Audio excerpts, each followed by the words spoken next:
It was nearing midnight, and the streets were deserted.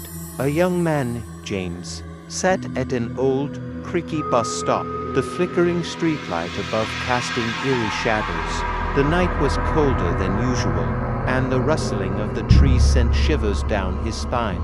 I should have called a cab, James muttered to himself, checking his watch. It was late, too late. The X showed the last bus arriving in just a few minutes. In the distance, he noticed a shadowy figure slowly walking towards the bus stop. At first, he thought it was another passenger, but the figure stopped several meters away, standing completely still under the cover of darkness.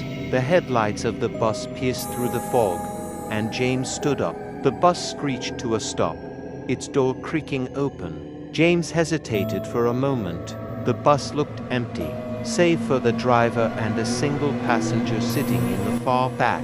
The passenger was a woman with long black hair cascading over her face, her body completely still. "Are you getting on or not?" the driver asked in a low, gravelly voice. James nodded and climbed aboard. Sitting in the middle of the bus, he couldn't bring himself to sit near the woman in the back. As the bus started moving, the driver glanced at James through the rearview mirror and spoke. "Last bus of the night. Just remember, don't look back, no matter what you hear." James furrowed his brow. "What do you mean?" The driver didn't answer, his gaze fixed on the road ahead. James leaned back in his seat, trying to ignore the driver's strange warning. The bus rattled and creaked as it moved through the empty streets. A faint sound broke the silence, a soft humming. James froze. It was coming from the woman in the back. The melody was unfamiliar, haunting, and slightly off-key. He tried to focus on the road ahead, but the humming grew louder, more distorted. Maybe she's just weird, James thought, stealing a quick glance in the rearview mirror.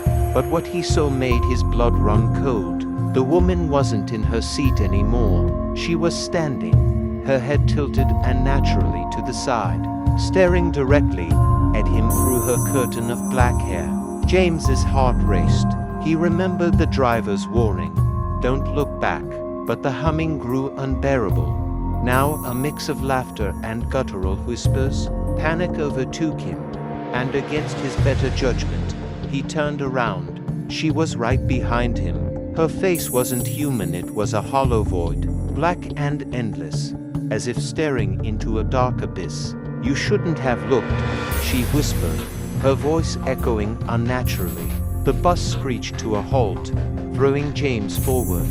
The lights flickered and went out, plunging everything into darkness. The next morning, the bus stop was empty, except for a single item, a backpack. James's backpack, lying abandoned on the bench. "They always warned me about the last bus.